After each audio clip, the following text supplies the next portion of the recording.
Là, mais que je suis content de vous retrouver aujourd'hui pour une vidéo en lien avec les 4 fantastiques. Il y a quelque chose qui manque à cette vidéo, mes lunettes. Je suis aveugle, c'est faux, c'est juste pour le style. C'est faux, c'est parce que quand je suis sur un écran, j'ai besoin de mes lunettes. Est-ce que c'était intéressant? Non. Aujourd'hui, nous allons parler des 4 fantastiques. J'ai vraiment très hâte de voir ce film-là. Pour rappel, ce film est censé sortir en février 2025, réalisé initialement par John Watts, puis remplacé par Matt Shakman, puisque John Watts, lui, est allé du côté de Star Wars, réalisé en partie, ou en tout cas chapeauté toute la série Skeleton Crew. Là, le casting se dévoile un petit peu plus, d'accord? On a déjà évoqué tel personnage, notamment en shorts, et tel acteur, notamment en shorts, mais là, on va essayer de faire un petit récapitulatif, parce qu'il y a quelques petites choses plutôt sympathiques, notamment en lien avec My Time to Shine.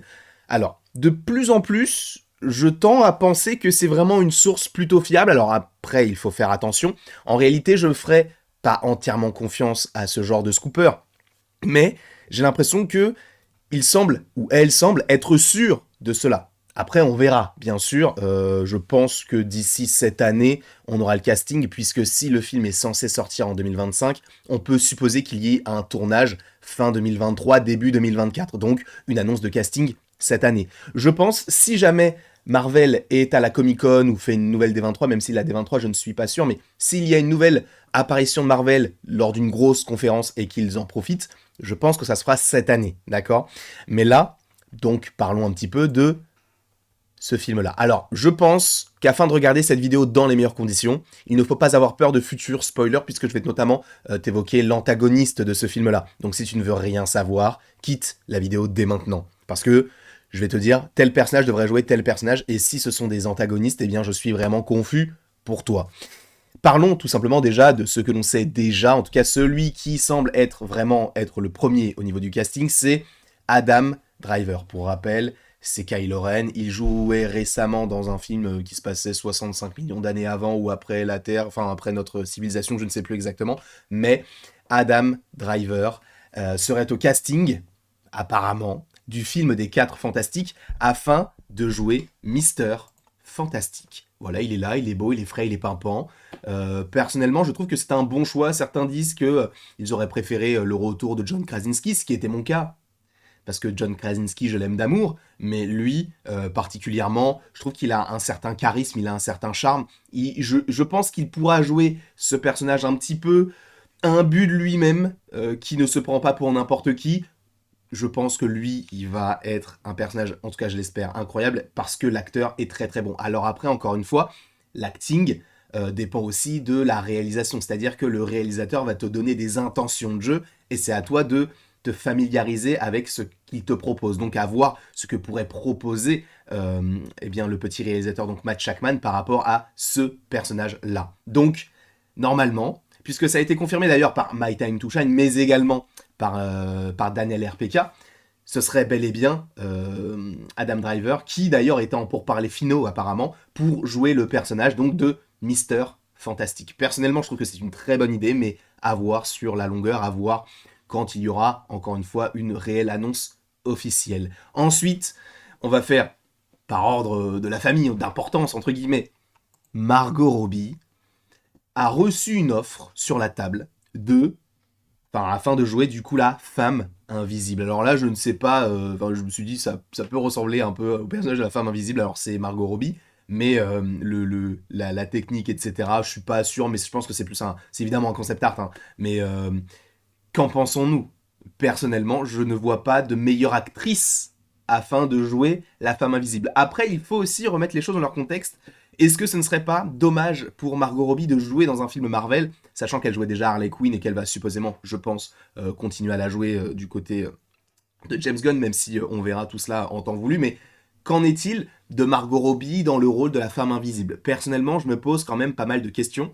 Est-ce qu'elle voudrait le faire? Parce que c'est supposément un rôle qui peut la tenir sur la longueur, donc au moins 10 ans, au vu de la popularité de l'équipe. On peut supposer si le premier marche, on peut partir sur 3 films. Voilà. Et sachant en plus de ça qu'ils sont obligés de ne pas se rater dans celui-ci, puisque les deux précédents opus, enfin les trois précédents opus, mais les deux différentes versions précédentes, n'avaient pas convaincu le grand public. Donc, est-ce que celle-ci pourra le faire et est-ce qu'ils continueront sur la longueur? J'espère que oui, on verra. Tout cela, bien évidemment, en temps voulu. Mais Margot Robbie en Femme Invisible, pour moi, il n'y a pas meilleur casting. L'actrice est excellente et en réalité, elle colle avec ce que je peux m'imaginer de la Femme Invisible dans les comics. Donc on verra tout cela en temps voulu. Et pour jouer son frère, donc qui n'est autre que la Torche Humaine, hein, pour rappel, Mister Fantastic est marié à la Femme Invisible, qui elle-même est le frère, enfin la sœur du coup, de la Torche Humaine. La Torche Humaine qui est entre guillemets l'ennemi, enfin les frères ennemis avec la chose qui est le meilleur ami de Mister Fantastic. Il y a des petits schémas comme ça qui s'organisent, mais donc la Torche Humaine devrait être jouée, enfin en tout cas, Marvel Studios aurait proposé une offre de jeu à Paul Mescal, qui est récemment, enfin en tout cas qui a récemment eu une... Enfin on sait qu'il est dans le film Gladiator 2, normalement, parce que je sais qu'il y a eu des changements, au final Barry Keoghan n'est pas forcément dans le film, je ne sais plus quel changement il y avait, mais en tout cas il était au casting, si je crois qu'il y est toujours, mais du film Gladiator 2 avec notamment Denzel Washington pour n'y citer que lui, et je crois que le casting est vraiment très conséquent.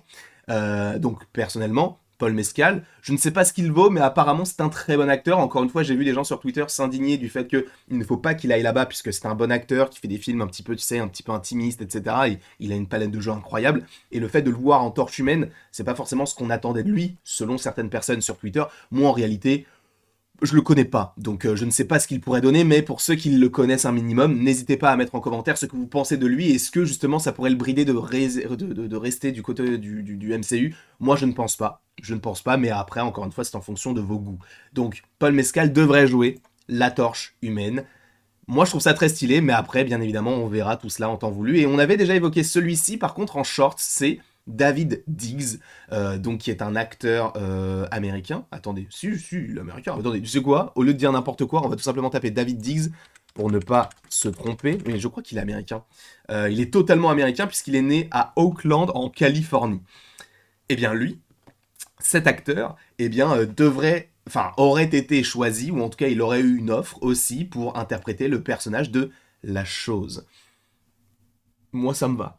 Moi, ça me va aussi. En vérité, le truc, c'est que pour la chose, je m'en moque de qui le joue. Parce qu'en vrai, on le voit pas, tu vois. Alors, à voir s'ils vont... Et c'est ça qui va être assez intéressant. C'est est-ce qu'ils vont faire des effets pratiques, donc du maquillage, ce genre de choses, comme ça a été le cas pour le premier film, avec notamment Michael Chiklis, ou est-ce qu'ils vont faire comme ils l'avaient fait pour la version de 2015 avec des effets spéciaux. Moi, j'aimerais bien qu'ils fassent des effets spéciaux, mais travaillés.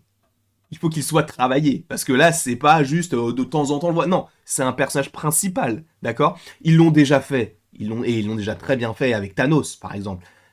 Pour la chose, j'ai vraiment très hâte, mais donc ça serait David Diggs qui aurait été choisi. Et pour ceux qui se demanderaient, en gros, Ben Grimm dans les comics est de confession juive, et le réalisateur Matt Shakman voulait conserver cet aspect religieux au personnage et pour le coller aussi à l'actrice ou à l'acteur qui devait le jouer. Et sachez donc que David Diggs est de confession juive. Voilà, je voulais juste le préciser pour ceux qui s'indigneraient en disant « Mais il est noir !» Frérot, les noirs peuvent être juifs. Voilà, c'est tout ce que j'ai à dire. Et aussi, on a Antonio Banderas qui, justement, lui aussi, aurait reçu une offre afin de jouer dans ce film-là. Mais tu vas me dire, il va jouer qui? Le Docteur Fataliste, puisque là, les 4 Fantastiques, on les a déjà. Il devrait jouer, en tout cas, il aurait reçu une offre de Marvel Studios afin de jouer Galactus. Mais ça, on en avait déjà parlé. Ce n'est pas une nouveauté, mais en fait, ce qui est très intéressant, mais je pense que ça n'a pas forcément de lien enfin qu'il n'y ait pas, enfin de connexion avec tout ça, c'est qu'Antonio Banderas, il y a de cela maintenant quelques jours, quelques heures, au moment où vous regardez cette vidéo, a publié en fait une vidéo de lui en train de se faire tirer le portrait, entre guillemets. C'est-à-dire qu'en fait, on lui met de la pâte à modeler, on lui met plein de choses sur la tête pour pouvoir modéliser après sa tête. Tu sais, un peu comme ils l'ont fait par rapport à Deadpool. Notamment, il y a une photo qui est sortie de quelqu'un qui travaille sur les effets pratiques, je crois, de Deadpool 3, qui a posé à côté des têtes un peu, tu sais, abîmées, entre guillemets, en tout cas, de Deadpool. qui a besoin évidemment de maquillage, hein, puisque c'est Ryan Reynolds, etc. Tu vois, c'est pas sa vraie tête. Enfin, c'est sa tête, mais ils lui ont rajouté évidemment des cicatrices, etc. Et justement, par rapport à... Enfin, tu sens que ils ont modélisé sa tête et ils ont permis du coup de faire telle cicatrice, etc. Là, ils ont modélisé sa tête en disant, et lui-même l'a filmé en disant, ok, voilà, on modélise la tête, c'est assez intéressant, c'est marrant, etc. Mais je peux pas vraiment vous dire pourquoi on modélise ma tête, parce que c'est un film, mais vous aurez des informations très très très prochainement. On peut supposer que ça peut être pour Galactus. Parce que Galactus, ne l'oublions pas, il a un physique assez impressionnant. Le frérot, il est plus grand, il mange des planètes. Donc, à mon avis, ce sera pas forcément uniquement la tête de Antonio Banderas, même si, en réalité, ça peut très bien être du maquillage, ou en tout cas de la modélisation faciale, entre guillemets, pour un autre film. C'est totalement possible, et c'est fort plausible que ce soit ça, tu vois. Mais ce sera assez intéressant justement d'avoir Antonio Banderas là-dedans. Encore une fois, je m'en moque de qui joue Galactus. Moi, je veux juste un personnage qui soit bon. Voilà. Mais voilà le casting dans sa globalité du film des 4 Fantastiques. J'espère que cette vidéo en tout cas t'aura plu. N'hésite pas en commentaire à me dire si ce casting te plaît. Du coup, je vous rappelle Adam Driver dans le rôle de Mr. Fantastic. Encore une fois, tout est hypothétique. C'est-à-dire qu'il n'y a rien d'officiel. Adam Driver semble être celui le plus proche de la réalité, mais rien n'est officiel. Ce sont des rumeurs fiables, mais des rumeurs. Daniel RPK, My Time to Shine en ont parlé. Margot Robbie dans le rôle de la femme invisible, Paul Mescal dans le rôle de la torche humaine, David Diggs dans le rôle de la chose et Antonio Banderas dans le rôle de Galactus. Je ne sais pas si ce casting vous plaît, moi, oui, il me convainc totalement, mais après à voir ce que pourrait donner donc ce film-là, en termes d'effets spéciaux, en termes de jeu, en termes d'antagonistes, beaucoup de choses, voilà. En tout cas, j'espère que vous avez... J'ai bugué. Mais j'espère que vous avez apprécié cette vidéo. N'hésitez pas à l'aimer, à la partager, à la commenter et à vous abonner. Cela me ferait bien évidemment extrêmement plaisir. Et après tout ceci, il ne me reste plus qu'à vous dire à la prochaine pour la prochaine. Et bien évidemment, à nouveau, tu peux aimer, partager, commenter, t'abonner et même cliquer sur la vidéo là en question où on revient sur le débat de est-ce qu'il faut forcément une voix française connue avec un acteur ou une actrice connue pour interpréter des personnages en animation? Ou est-ce qu'on peut rester sur des personnages, enfin des comédiens de doublage qui puissent doubler des personnages comme on l'a eu plusieurs fois du côté de Pixar? N'hésitez pas à cliquer si le sujet peut vous intéresser.